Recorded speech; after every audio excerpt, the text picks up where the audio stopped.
All right, take it away. Yeah, so I can start with my background. And as questions come up as well, just feel free to put it in the chat. I want this to be a very interactive discussion. Those are the ones I like the best.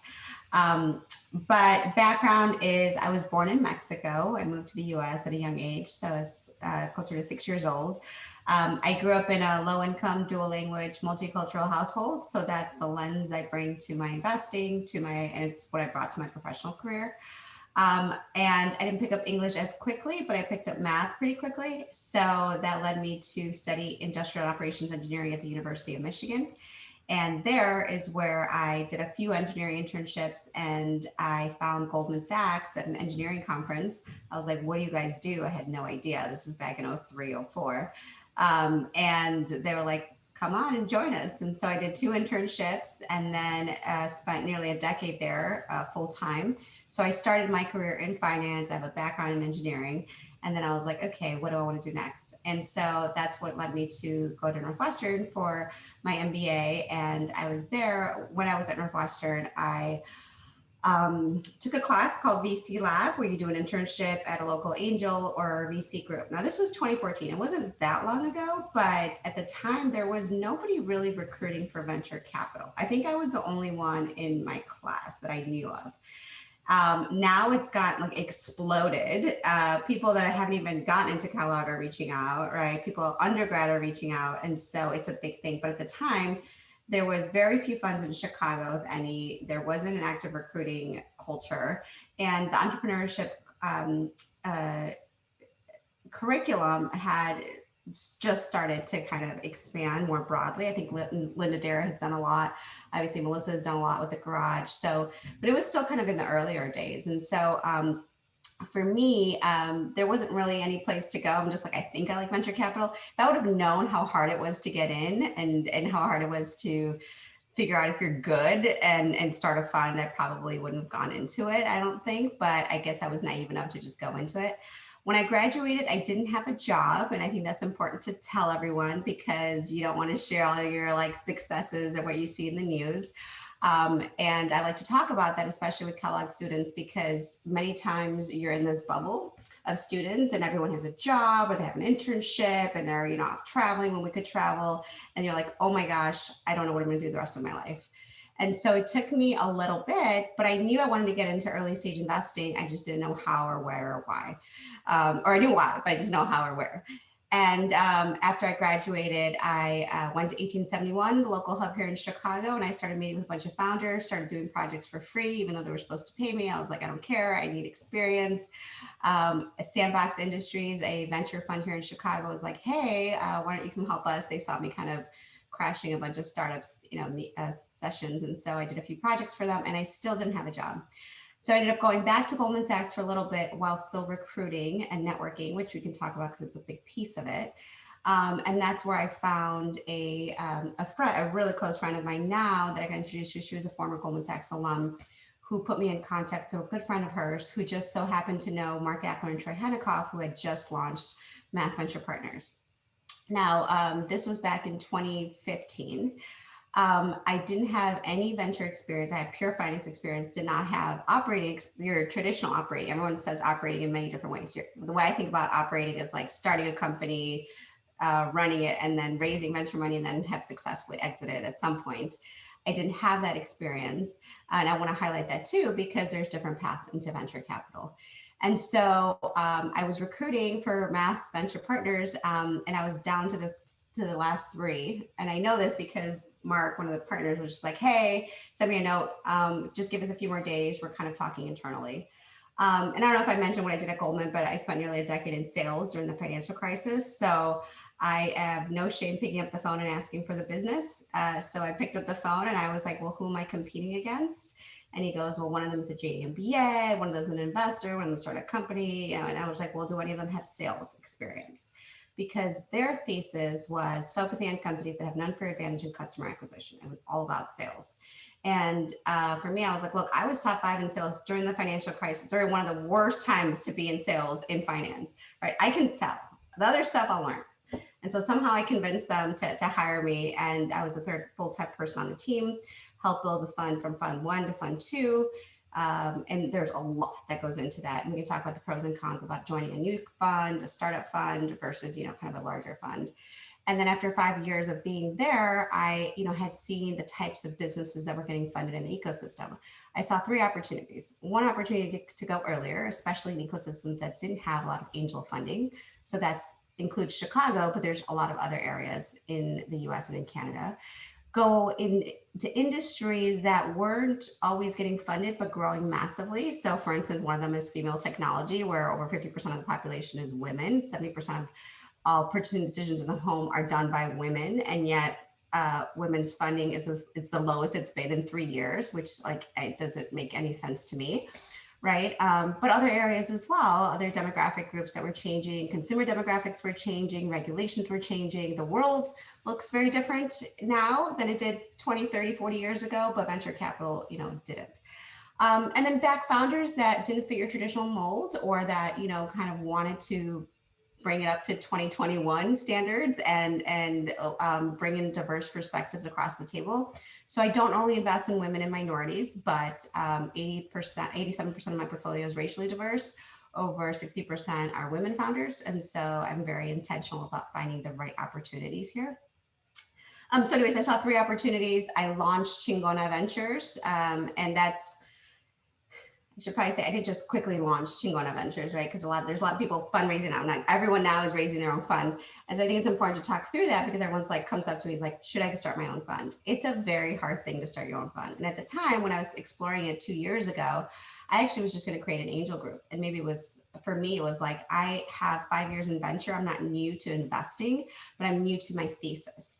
And so I'm I have all this deal flow and I have enough data points to show that if I would have invested at a certain point in time to now, they would have gone additional rounds of funding, increased revenue growth, right? There would have been some sort of track record in my virtual portfolio, which we can also talk about because I think it's important.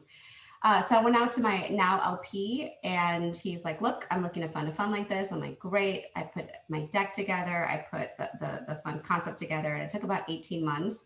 But I was able to close it in April of 2019 as a first close. I've so far made now 18 investments in 20 months. So that's about one deal per month, which is pretty fast. I do about, the check size is 100 to 250,000 in first check. In pre-seed deals, so deals that have less than $1 million in outside funding, I will do some seed. So I've done things from pre-product, pre-revenue companies to, seed companies with, call it 20, 30K in monthly recurring revenue. GP. Can we stop for a second to I want to understand how familiar everybody on the call is with venture. Can I see a show of hands? Does everyone know what an LP is? Do you know what an LP is? All right, can we go back to a little bit of basics, Samara, of just level setting? Yes. Just what is venture? How does it work? And what's a limited partner? And how does this all go down? And what's your job? Thank you. Sorry for interrupting me. I'm this whole morning I was in fundraising mode. So I was talking to a lot of potential limited partners. So I have to switch to okay, not that. What is venture capital? So venture capital is a fund. Your venture capitalist is a fund manager essentially. So you go out and raise money based on a thesis. And who do you raise money from? You raise money from high net worth individuals, from family offices, endowments, institutions. Okay, so hold on. So rich people, rich families. Rich families. Or institutions. So institutions could be anything from so anybody who has a big pile of money. So it could be a pension fund. So corporation. Yeah, corporations. Endowment is a fund.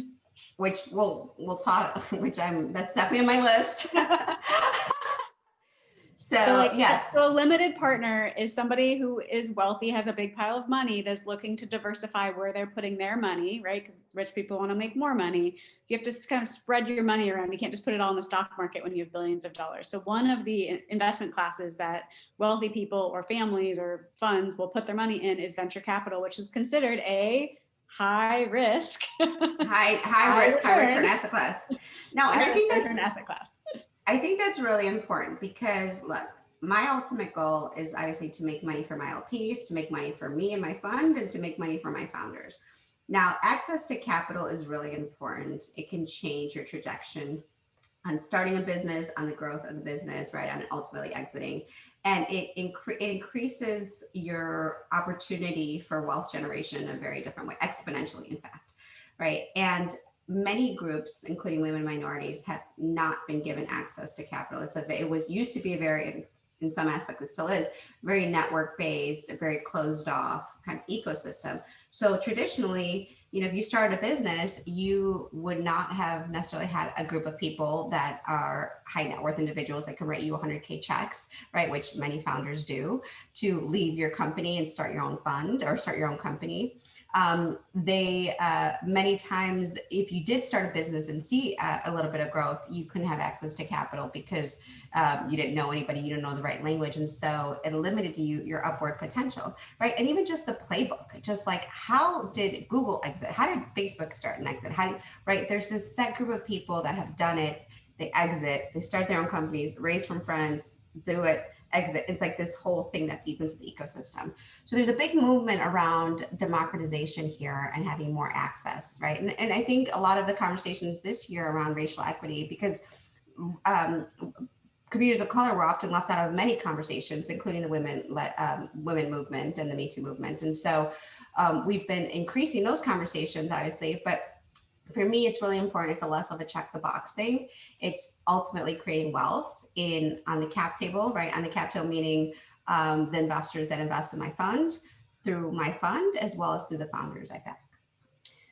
Could you also talk about, when we talk about high risk, high reward, so wait, let me just say one thing first, which is the disclaimer, which is the vast majority of startups and businesses should not be raising venture capital. So if you're going to open a restaurant or a jewelry business or a coffee shop, chances are you don't need to raise venture capital. You need to go get like a loan from the bank, or talk to a wealthy family member, professor, somebody in your network who will loan you the money to get the business started. Venture capital is a type of money where the venture capitalists are trying to make money with money, right? And they're looking for, I would say, you could maybe say it different somewhere, but I would say kind of high risk, high return, like situations where there's an unfair advantage. And usually the unfair advantage is some combination of technology and some kind of secret sauce that if you kind of throw money on this business, it can grow exponentially. Most traditional businesses can't do that, but thanks to technology, a lot of technology companies can. Would you add anything different to that, Samara? Yeah, no, I mean, like, there's some businesses that, submit their business, they're doing great, like they have initial revenue, right? But the industry that they're in, the model, right, as it stands, it's not going to get you 100x return. It's not going to get you 1,000x return. And what does that mean? Like this, it is really hard to get a good return in venture capital. So traditionally, how we think about a portfolio, if you look at 10 companies that you invest in, 7 of them are going to fail. 2 of them might break even and give you your money back, and 1's going to return the fund. Like, that's how you think about it. So every single investment that you make needs to be thought of as the next Airbnb, the next Uber. And it's hard because how do you identify that, right?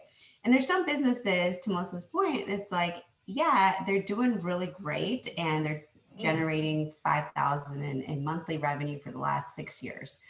And the market isn't growing, there's no investments in it, and you're like, great, I want venture capital money, and it's because I had a bad quarter and I'm running out of business, or I'm running out of funds, and so I'm going to go out and raise venture capital money. That is like the wrong situation to raise money, right? The situation to raise money is like, typically hot space, growing, your business you have early validation, can grow massively, right? Exits in the space are huge, are 8 to 10 times top line revenue. Like many times these are the categories that get funded. Now I'm going to caveat that with for me, I love markets that there hasn't been a ton of money going into it. They're growing, they're often overlooked. And I like putting money into those businesses that have the opportunity to be, 10, 20, 30, hopefully 100x of the fund. Can you give us an example of that type of business or space that you feel has been overlooked without giving away too much of your secret? Yeah, no. So I just invested in a company, and just because it's all group of women, for me, I'm big on femtech right now, right? I'm looking at a lot of this, and a lot of times people think femtech is fertility because there's been a lot of funding in fertility, but that's like what, 6-10 years of your life, probably less, when you're actually trying to have kids. And there's a whole other aspect of like adolescence and dealing with hormones and birth control, and then trying to have kids. And then when you're done, it's like everything post body of kids, and then menopause. And then there's this whole other thing in your life other than fertility. And women of color in particular are 3 to 4 times more likely to die during childbirth, right? And so there's all these areas that haven't been traditionally funded. Now, one of the areas that we just invested in was a company called Dame. If you look at them, the first line, you'll think it says sex toy products, right? And for me, I'm just like, and people just like, really, what the heck is that? I'm not going to invest in porn. This is a vice industry. Well, women's health is the physical health, their mental health, their fertility health, all sorts of health, right? And when I met this company about 1.5 years ago, they couldn't get venture funding. They couldn't join any accelerator. Nobody wanted to touch this space, right? They couldn't get any sort of funding. And they got kicked off Facebook, Instagram. They got kicked off the MTA in New York because they couldn't advertise. Yet HIMSS raised a ton of money. HIMSS could advertise on Instagram, Facebook, and the MTA. And so they basically like, what the F, but they were able to grow a lot in millions in top line revenue, over 70% gross margins. And when I got to them, I was like, oh my gosh, what the heck? You've been able to do so much with basically no paid marketing. It was all organic. And so for me, it's less about like, oh, it's a sexual wellness product that it started off with, yes, physical products, but it's going into education, and it's going into educating women about loving their body at all aspects, right? All kinds of different bodies, and then into the mental health that goes into it, and being happy. There's different components of it, and one of them is the physical health. And so that's a company we just invested in. Awesome. Thank you for the example. Okay, I think we've cleared up like some of the basics of venture capital. We've talked a little bit about you and your portfolio. Could you talk a little bit about like just the job of like what makes you good in venture? I mean, obviously getting a return, but there's more to it to that, just like how do you find the deals and things like that. And then let's talk a little bit about pathways, since I know we have a lot of women on this call that are interested in breaking in. It's a very unusual, hard industry to break into, or at least it traditionally has been. I think it's still only 4 to 8% women in venture. Yeah. So could we talk about those things next?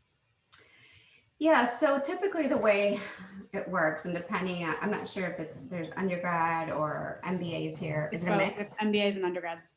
Okay, so historically it was more kind of experienced VCs that went into ventures. So if you had an MBA, if you had some work experience and an MBA, if you had worked at a company and got acquired or something, typically that was the path. There's a lot younger and younger VCs coming to the space, which I think is great. Now, when you join on the younger side, you're typically an analyst. And so at bigger funds, it's many times it's going to look like what an investment banking group would look like, right? You have an analyst, associate, senior associate, VP, principal, and then there's the partner. And usually the partner brings in the deals, and then everybody else underneath them does the diligence and all that. Now, some firms, a lot of junior associates and principals and VPs have check writing ability, or they do a lot of outsourcing. So sometimes your job will be to outsource and find the new deals. But a lot of times early on, it's writing investment memos, it's finding companies, it's maybe doing the first calls, it's doing market research, it's supporting the partner in any way, right? So it's, in that sense, it's very traditional. The more later stage you go, the more numbers and information you're going to have to go off of. So having a background in consulting or investment banking is going to be great, right? The earlier you go, the less of that you have, and the more people get confused by this, right? So for me, my last one, I did more seed Series A. So there's a little bit more on the financial model, on the analysis, all that. I do pre-seed and seed. So sometimes they literally don't even have a product yet, or a name, or a website. Like, that's how early I can go. And so there is a lot of quantitative stuff that also goes into the qualitative stuff. You still do the projections and like, can they make money and all this sort of stuff. But there's a lot that goes into this on the team and the dream and the market and like all this other things. And so that is confusing for a lot of people. Even potential investors are like, how do you look at a deal, right? But this is the stage that's even higher risk, higher return, super high conviction. The deals I look at usually look really ugly, is what one of my friends said this. They don't look sexy. They like, if you think about what Airbnb looked like in the first year of operation. If you think about what Grubhub did, right, or some others, like they don't always look super sexy, and many times they pivoted. So it's trying to find that next opportunity, which for me is fascinating and I love. And there's a different way to help founders, but for some people they might not love that. Anyways, so I digress, but that's kind of the structure of a venture fund. Now, for you, how do you know if you're doing well? That's the challenge of being a venture capital. I don't know if I'm doing well. I've been in this now for 6-7 years. I still don't know. I'm not going to know for another maybe 3 to 5 years. And I've already had one exit. I got acquired by DocuSign this year, so that's great. But then there's some early validation, right? Companies want to take my money. Hopefully, I'm raising fund one, and now I'm raising fund two, and I've gotten some commitments, and I've got some of my portfolio has markups, meaning when I invested, the market has priced up the company value, which is great. But I still don't know if I'm doing well. It takes a long time, and that can be very frustrating for a lot of people. As well as, sometimes a lot of people combine entrepreneurship with VC. So like either entrepreneurship or VC. And I would those are two different skill sets, right? So like, yes, there's a lot of similarities and there's a lot of empathy that you can have as a VC if you become if you're a former operator and vice versa. But as a VC, you're a fund manager. Unless you're an angel or run an angel, like you are managing other people's money essentially. And there's the sexy stuff of looking at potential deals, which everybody knows. But then there's the fundraising side, which you actually have to be good at as well. And then there's the fund management side and operation stuff that is not sexy for me. Maybe it's sexy from others. But it has to get done, right? And so everything that goes with that, like you should know, like there's partners at firms that I know that can't open up a spreadsheet, and like. That's okay if you're at a big fund and whatever else. But if you're starting your own fund, like you need to understand what dilution does to you. You need to understand the different valuation scenarios. Though you need to understand the dilution that happens with the founders and all the, how that affects your returns over time. So that's a long answer, but it's hard, right? You don't know if you're doing well. Look, but it's one of my favorite jobs. It's actually my favorite job I've ever done. I wake up, all I think about is this. I go to bed thinking about it. I'm up at 3-4 in the morning. That's where I start my day, and I go to bed around 10, and I'm doing this all day long. So this for me is a personal thing that I personally enjoy, and I'm lucky enough to have now run my own fund and invest in the companies where I believe I have a strong thesis. But it's not for everyone. And again, I question myself every single day: is this working, right? And you're not going to know for a very long time. And so one of the things I think I would think about is if you're going into venture is, trying the job before you actually try it, whether it's through an official internship or without an internship. And there's ways you can do that, which we can talk about. And if you're trying to decide either or, you can go into startup life first and then go into VC or vice versa. Or you don't need to start one to do another. That's a common misperception that I think a lot of VCs give advice on, is that you need to do one before you do another, and that's not always the case. Okay, so a couple clarifying points. So for late stage or growth venture capital, those analyst and principal jobs that you'd be going into out of undergrad or an MBA, which might traditionally do more traditional recruiting, think of it more as like a finance job, right? You might look at that compared to like a Goldman Sachs or something. There's gonna be a lot of spreadsheets, a lot of numbers. When we say diligence, that's like all of the homework you have to do before you actually make an investment in company. Like, are the numbers they're telling us the actual numbers? Are the founders who they say they're? Like, all that paperwork is what you're spending your time doing. At the earlier stage end of the spectrum, those companies tend to not recruit. And that tends to be, at least in my experience, a little bit more of a networking game. So like if you're lucky enough that a small early stage fund, you maybe intern for them, maybe you know somebody who knows somebody, you can kind of get your foot in the door. But it feels a little bit more like a startup usually because those firms are generally smaller. Yeah. And also, like, if you don't have a traditional background, I've never had a traditional background. I've never had the best GPA or the best resume. There was no way I could have ever gone into, for me, I think some of the traditional recruiting, I wouldn't have had stood out, besides the fact that my name is weird, right? Or it used to be, because I used to be Mejia, but like that's the only thing. And so for me, I always had to find my niche of like, what is my unique value add that I can provide right now? And my first fund, it was a sales piece of it, right? Having an engineering background and being able to sell, that's not common in many industries, right? And so for me, that was my position. And then being able to do some of the grunt work that happens with a startup. So when you first go to a new fund, a startup fund, which some of my interns will attest to, it's like you're doing investment memos, you're doing the website, we're getting swag together, like you're doing the meeting bookings and note, like you're doing everything. And so some people are like, that's not what I want to do. Sometimes you're the janitor when we have offices, right? Like we're all doing that. It's very startup-esque, which I particularly love. And the reason why I love it is because it's led me to actually launch my own fund and understand all aspects of the role, but that's not for everyone.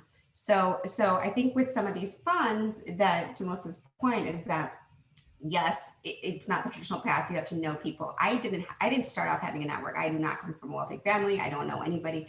My network was just hustling. I hustled my way through it, taking coffee meetings, like reaching out to anybody and everyone. And I say that, I think it's really important because I don't want you to think that, oh my God, I don't have a network, I'm not gonna be able to find, a role in VC. I think there's a lot of things you're gonna have to do. You're just gonna have to hustle a little bit more, which if you don't have a network to start, you didn't have one in the beginning, so you had to hustle your way to Northwestern in some other areas. So, you're kind of ahead of the game already. And I will remind all of you have a network called Northwestern and or Kellogg and The Garage, which are all awesome networks. We know lots of venture capitalists. I can introduce you to lots of people. There's tons of alums that are in venture as well. So you are all part of a really robust network. I will say that, right? So Northwestern was huge. I mean, I right now only hire from Northwestern, my Northwestern interns, the MBA program in particular, because they can get up to speed quicker. I've been doing it for 6 years. I don't hire for free. Like many times people do free internships. I think it's a thing for me because women and minorities always get asked to work for free and it drives me insane. I don't have a budget to pay an intern, so I will do it for class credit. But usually in normal times, anybody that reaches out to me for Northwestern, I will take the meeting. During this time, I cannot do that because I'm doing fundraising and portfolio stuff. So I've stopped my office hours on Fridays. But I do stuff like this, so I can do it at to a broader group, as well as some, ask me anything sessions. But yes, Melissa's absolutely right. Leverage your network at Northwestern. People will respond to you more than if it was some random person. Great. Any tips while they're still in school of things they can do that would make them a more attractive candidate for breaking into venture? Yeah, I think first it comes down to you, right? Like, why do you want to do this? Do you naturally love looking at startup companies? And this was really important, and it took a long time for me to figure out. It wasn't, and I'm not just saying this about venture capital, I'm saying this about any industry. So I thought, for instance, I wanted to get into investment banking, and I did a bunch of stuff like to try to recruit for investment banking and to position myself to be a good candidate for investment banking. And that was the wrong approach. I did not like it, and I knew I didn't like it, but I thought that was the skill sets that I needed to do the next thing. And so I think it's really important for you to say like, hey, this is something that's pretty interesting. Let me see if I want to do it, right? And so what would you do as a venture capitalist? Whether you're starting a small fund or a large fund, you would source companies. You would go out and try to find companies. So try to go out and find companies that you think are really interesting. Talk to them. Will the founder talk to you? Because as a VC, I have to reach out to founders and get them to talk to me.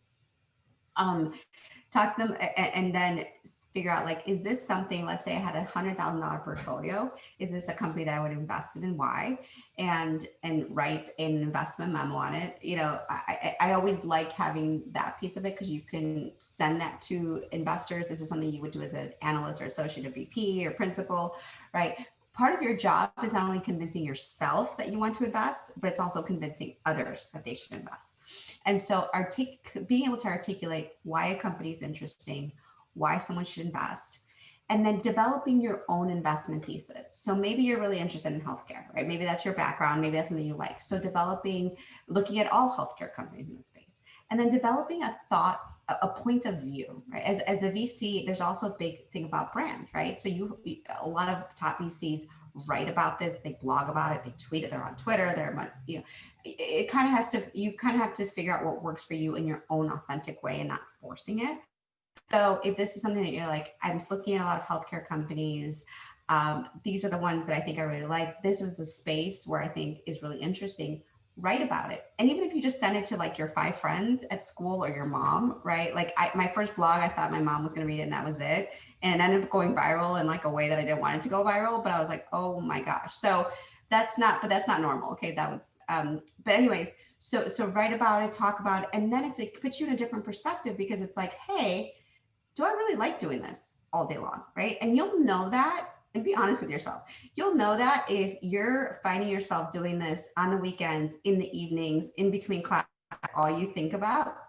Because many times, like if you're like, oh, I have to do this thing and I don't really love it, or like I have to talk to this company and you're going to be doing back to back to back meetings, especially the more junior you are, from like 8 to 7 at night, and afterwards have to you do your actual work and then work on weekends. Before I had a child, I mean, I don't know, God knows how long I worked. It was like 6 a.m. to 10 or whatever. And then I used to call it cap table Saturdays, where I would look at a capitalization table and scenarios and valuations and to learn. Because no one, especially the earlier you, the more startup VC you go route, the less corporate training. So like at Goldman Sachs, when I first started, it was like, here's my 3-month training. I get a mentor. I get like, I need to, the stock market. It was like, what a great place to start my career, right? It was so much training. It was like obsessive amount of training that I was like, okay, I'm done being trained.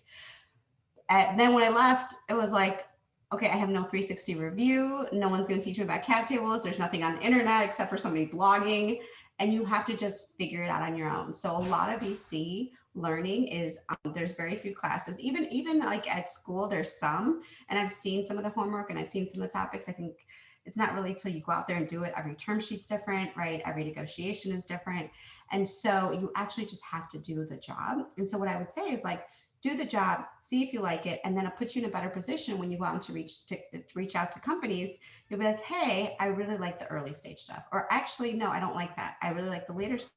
This is the space I'm really interested in. This is the thesis I have thought about. And these are the companies that I think would be a good fit.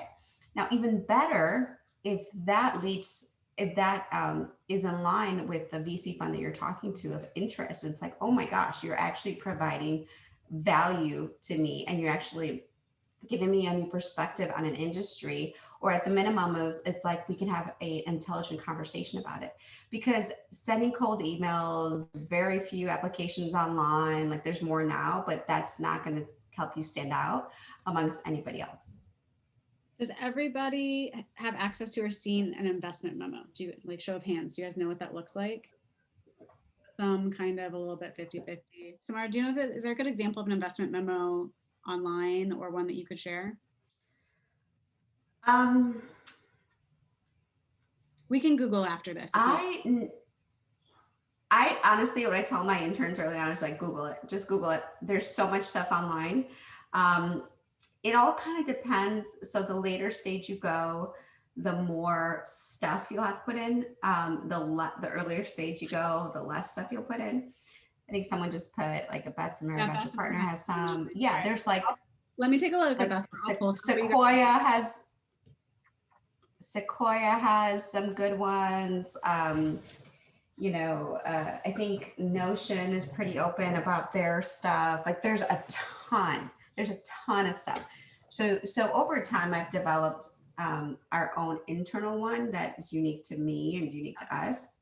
And if many investment memos are like a lot. So I just saw a seed stage investment memo of 75 pages. I was like, what the heck do you have to say in 75 pages? Like that is, you wrote that. It was mostly like, exactly. Right. I think that's excessive for a seed stage.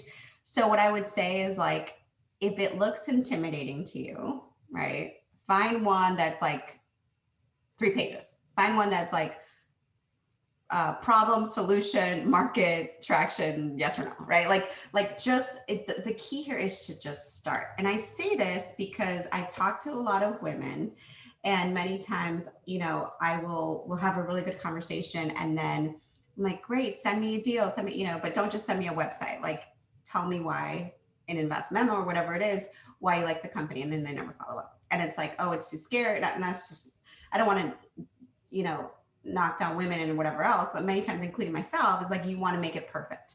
We're taught to be perfect growing up. And so you taught not to make mistakes. And so you sometimes that like, you don't want to start with an investment memo because you're like, this isn't good enough.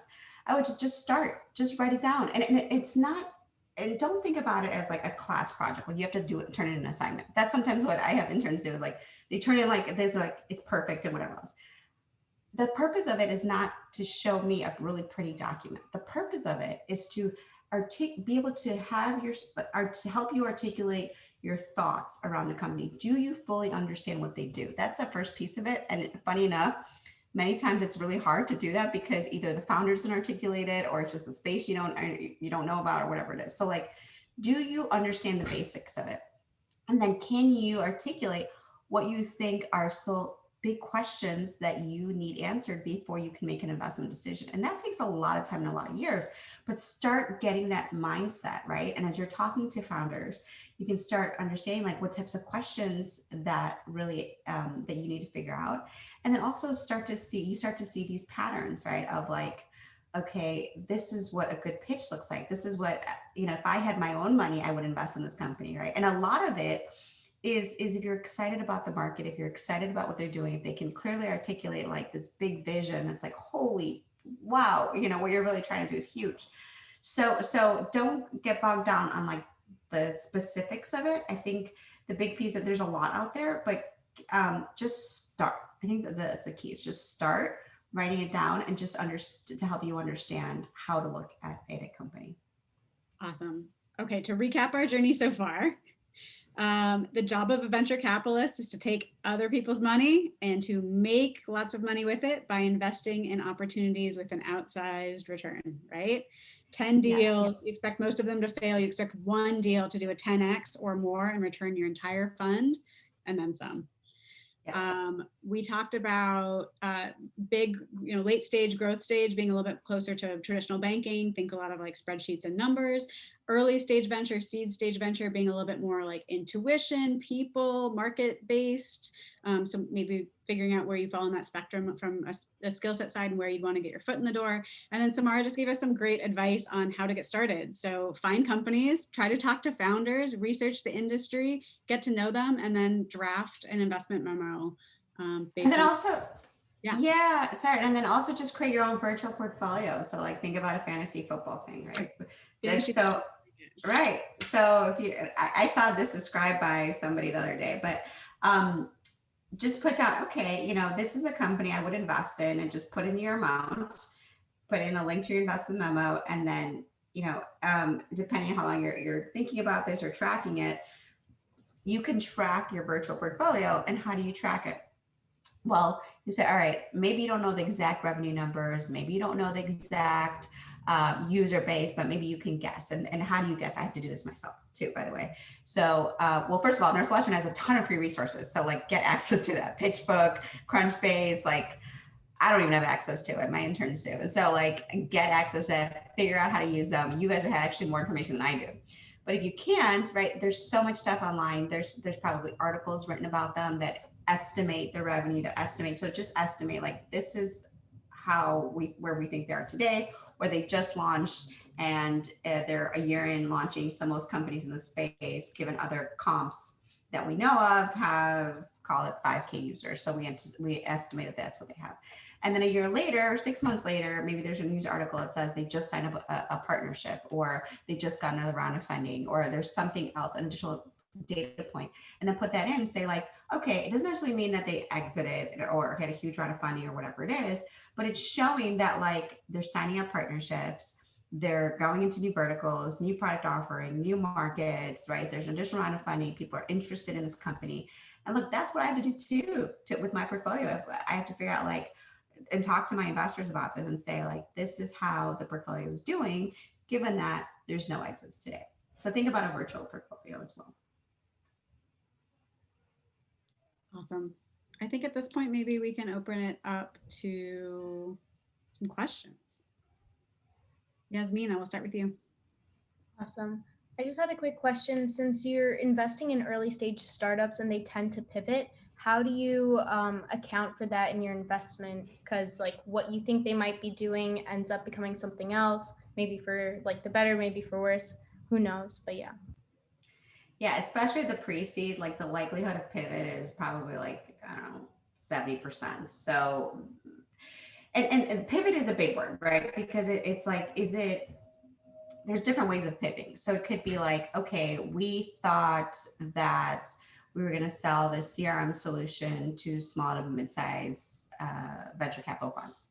And when we went out to market, we tested it. And what we realized is that more PE funds, larger size PE funds wanted this. And so we slightly pivoted to our customer base. And so our product is now going to be designed a little bit more catered to PE firms versus VC firms. Like that's a pivot. And that's not as an expensive pivot as saying we start off as a CRM tool for small to mid-sized VCs. And now all of a sudden we're selling a CRM, a sales automation lead gen tool to restaurants. Like that's a much bigger pivot, like completely different market, completely different. You see less of that, I would say, especially during COVID. I saw some of my companies, or a lot of companies in the industry, where if they sold to the hospitality industry or a travel industry, they had to pivot to sell somewhere else, or they had to focus on product. But it wasn't necessarily that they completely changed their business. And so I expect these pivots to happen. I watch for how much of a pivot and how much money they've raised, how much time it's going to take them to test out their hypothesis. So, for instance, I'm looking at this company right now that is in the aging tech space. So they solved the problem of isolation for the elderly population. They were in nursing homes. They started doing activities for them. They got some early traction, but that's not the big venture capital opportunity. Now they've got a lot more validation where they're like, okay, we can do one of two things. We think we're gonna do both. So the first thing is say, all right, we're going into smart tech. And so leveraging technology to meet the aging parent in their home and use it for them and use engaging and relevant content. That's one thesis. And we already have a contract to work on this. And then there's this other piece of the insurance companies and working with them and having them pay for this. And so it's not, so these two things are going to be expensive. So for me, when I look at it, I'm like, okay, is the amount that you're raising the right amount to get you to test out this next level of thesis? Is this going to be enough to get you to say yes or no? And then at the end, figure out like, can we continue to do this or not? And then while you're doing that, get you some sort of revenue and some early traction while you're trying to figure out this other side. And then is the price right? So the more risk of pivot, the more risk of unknowns, the lower the price I would like, right, for taking on this risk and going earlier than everybody else. So that's how I think about it. Thanks. Our next question is from Morgan. Thank you so much for joining us, Samara. Obviously, I think what you made really clear was like the importance of kind of developing your portfolio, like a virtual portfolio, and then putting together memos. And I'm wondering, before you were working at a VC and had the funding, had LPs, like how did you get founders on the phone? I just can't imagine. Like I'm trying to imagine like cold emailing somebody and being like, I think your company is awesome. I would love to talk to you about it and like get a really in-depth sense of your idea and maybe some of your financials so I can like build a demo portfolio, but I have nothing to give you. Like, how did you think through that? Like, how did you get people to get on the phone with you? Yeah, it comes from my time in sales. So I remember I got this piece of advice early on, is that give people so much value that they feel bad not giving you the business. So when I think about anybody that wants a job in VC, when I think about even my time in sales at Goldman, right, I would, to as much as I could, understand what it was that they really needed and try to solve it for it in whatever way I could. So why did I do free work after I graduated, right? Because that was the way I knew that founders would talk to me. And I went up there and I was just like, and I wanted to get experience. And you're right, they're busy. So if I email them like, hey, I'm a Northwestern student and I'm looking to get your startup's pretty cool and I want to talk to you, 0 response rate. If I go to them and say, hey, I am basically offering free work, and I can do sales decks, financial models, customer reference calls a little bit better. If I go up to them and be like, hey, I saw your website and I saw that you're early on and you're targeting restaurants. I called the restaurant on your behalf and pitched your solution, and they're really interested, and I've set up a call already. That's probably a guaranteed way of getting you a meeting with the CEO. So how I think about it is, always offering a piece of value. Now, like when I was at Goldman Sachs, the brand name, usually if I call and I said I'm calling from Goldman Sachs, people would pick up the phone, but not always, especially during the financial crisis when we were in the news and everyone was talking bad about the company. Now, what I do a lot of the times is I put myself out there on social media, on podcasts, on stuff like this, right? Building my brand around my thesis and what we're doing. And so having people talk on your behalf is also important, hopefully good, not bad. So the experience of you and their interaction with you. So for instance, if you reach out to someone, this is a common pitfall that I see probably 95% of students do, is they reach out, and of course in normal times I'll take the meeting and they're like, hey, I'd love to chat with you about your career. And so they come in, they're like, tell me about your career. And there's like 10,000 podcasts that I've done, right? You can easily do your research there, like blogs. So they ask about that. That's like 15 minutes tough time or whatever. And then tell me about your day, right? And then, okay, great. Let me know if there's anything I can do, or advice and anything I could do. And then that's it. And they never follow up, and nothing. That's a mistake, because and by the way, I've done this myself as well. And the person gave you 30 minutes of their time. You came in and not necessarily prepared, and people, by the way, I'm always happy to help. So it's like, great, I'm happy to help. And a lot of people will be happy to help, but a better conversation, and there's three I can think of that had it very differently. One of them went on Twitter. She saw me with a bunch of stuff and she messaged me. She's like, I'm reaching out because I'm an undergrad here. I want to videotape you because I'm doing a series on venture capitals and startups. Can I take you throughout your day and post it to say the day of the life of? And I was like, no, I don't, I'm not like Real Housewives, whatever, reality TV. My day's not that exciting. There's no drama really. So why don't we just have a conversation? Because it just seemed interesting. It was different. It was different than the rest of the stuff. And then we met, and I fell in love with her story. Computer engineer, she's Indian immigrant, like didn't grow up with a lot of stuff. She just made her kind of way through investment banking. And she was just like so curious and after our conversation, she followed up. She's like, look, I know you talked about this specific thing for CRM. I made a tool for you to help you track this. And I found these specific tools. I did the research for you based on something that you said you needed. And then we just kind of kept the conversation going. And then when there was a role opening up at a local VC fund, I was like, look, it's an analyst. I met her a few times. She's amazing, blah, blah. I vouched for her. I actually had data points to say, this is what she's done, right? And she ended up getting the job. And now she's, I think, an associate or on her way to partner. And right. So she stood out.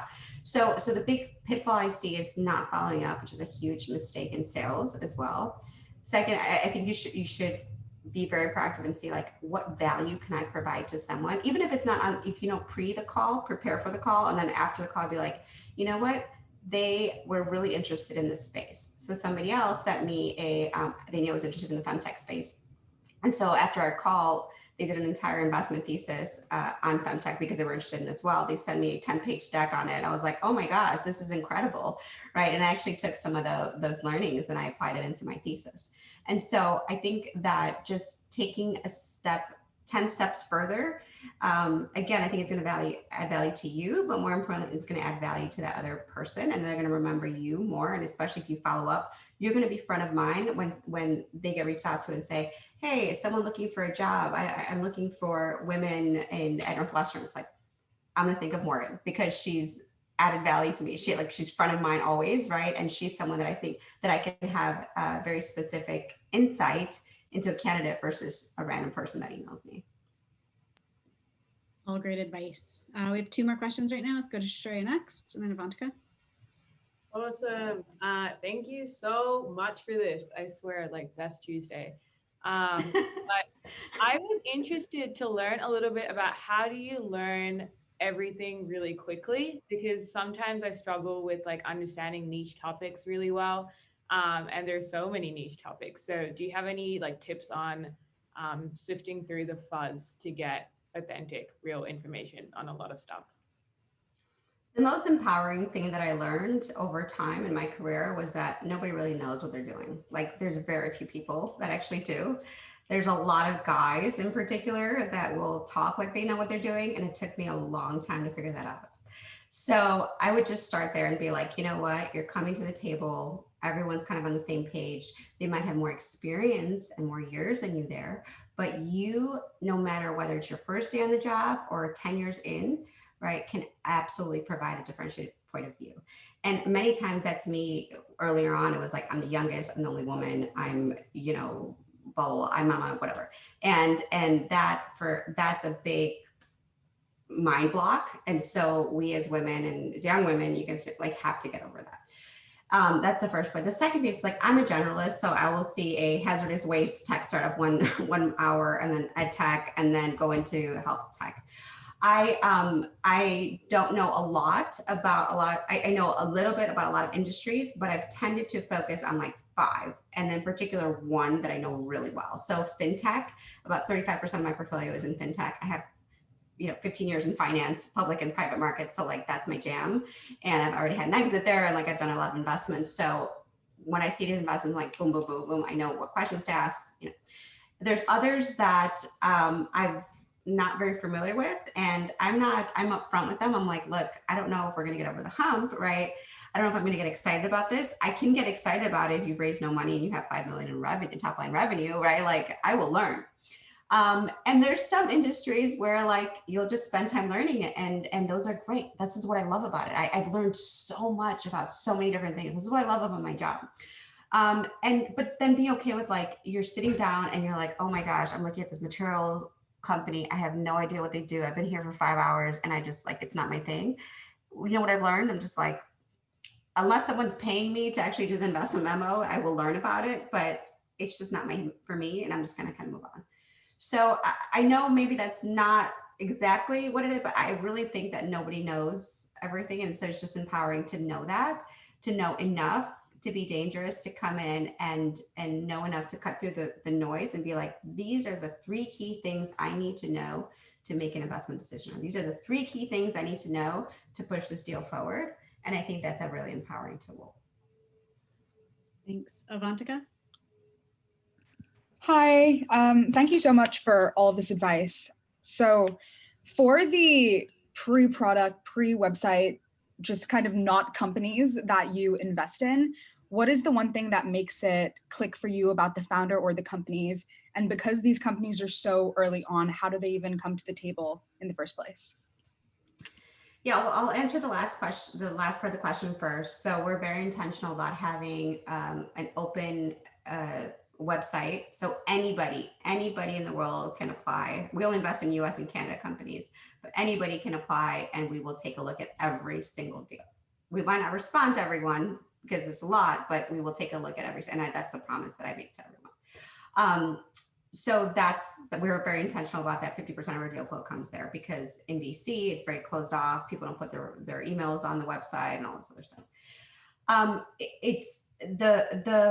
There's a couple different buckets, pre-product, pre-revenue, pre-anything that I look at. So the first one is the easiest one. So is this a repeat founder in a space that, they're launching a new product or a new company. And so the 2 pre-product, pre-revenue deals that I've done, one was in fintech.